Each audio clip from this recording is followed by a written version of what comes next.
Okay, I know I was just up here a couple of weeks ago, but this is probably one of the last times you're going to hear from me this year, and this chapel speech was really hard for me to write. I know that's cliche to say. Everybody gets up here and says, I can't find the words, I'm trying to figure it out. But for my final talk as acting head of school, I really wanted to leave you with something profound that you'd be talking about and mulling over for days. And I thought about skits I could do. I thought about jokes I could say to make you laugh. But ultimately, I've chosen to speak from my heart. And although this talk is specifically catered to our seniors, the message I share applies to us all. It's a speech about lasts. Over the next few weeks, I know I'm going to be saying, this is my last senior SIC class this year, or this is my last parent-guardian dinner as acting head, or this is my last prefect meeting.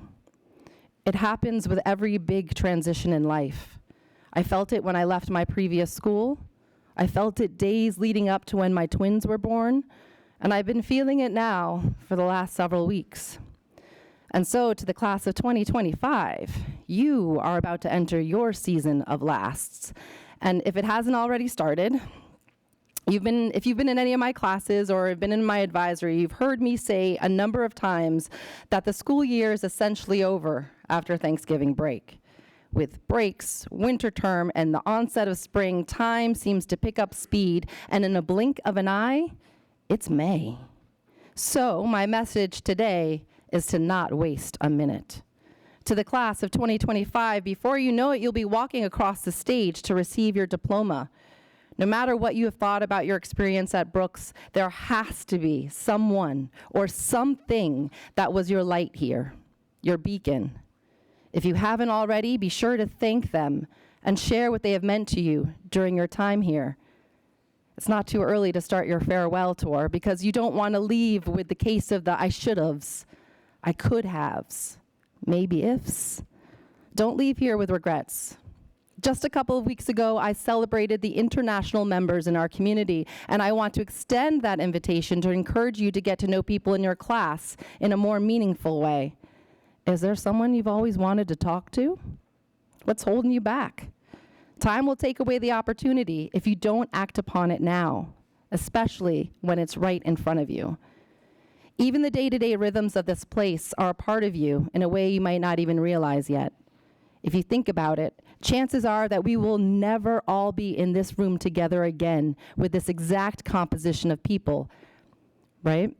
As we are in this very moment. It's kind of deep if you think about that as you move around campus and come across various people.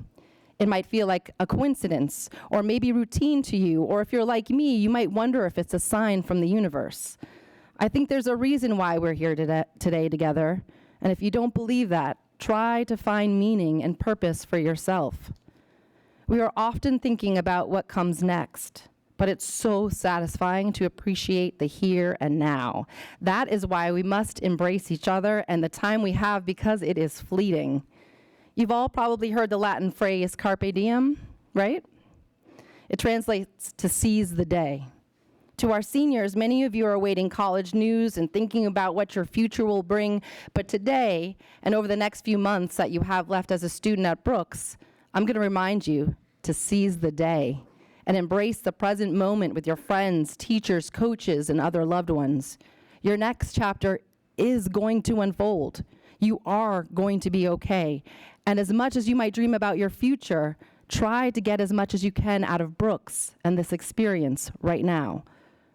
How do you want to be remembered? What will your legacy and imprint be on Brooks? I'm just getting back from the People of Color Conference that has upwards of 7,000 attendees each year. I've sporadically gone to this educators conference since 2002. And one of the things that I love most about it is that I reconnect with people who have moved in and out of my life over the last 22 years. They each bring me back to a place and time, and each have influenced me in some way, both big and small. They inspire, motivate, reflect, and ground me. You have done the same for me over the last 6 months. It has been an extraordinary opportunity for me to grow, learn, and refine my skills as an educational leader. And what I've loved most is being able to see you in so many new and nuanced ways.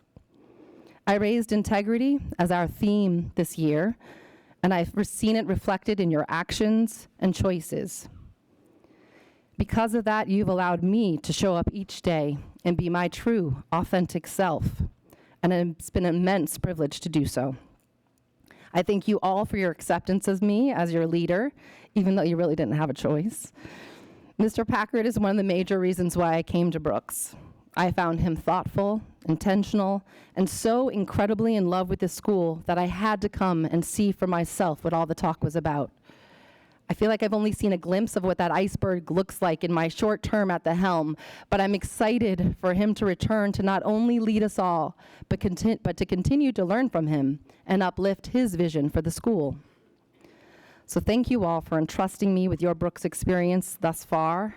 I promise I made myself when I officially started the role was to have fun. So let's all remember to carpe diem our time together, and especially appreciate our talented senior class who will be moving on in just a few months from now. I'm wishing you all a happy holiday and best luck on your EOLs as you wrap up this exceptional semester that I will never forget. Thank you.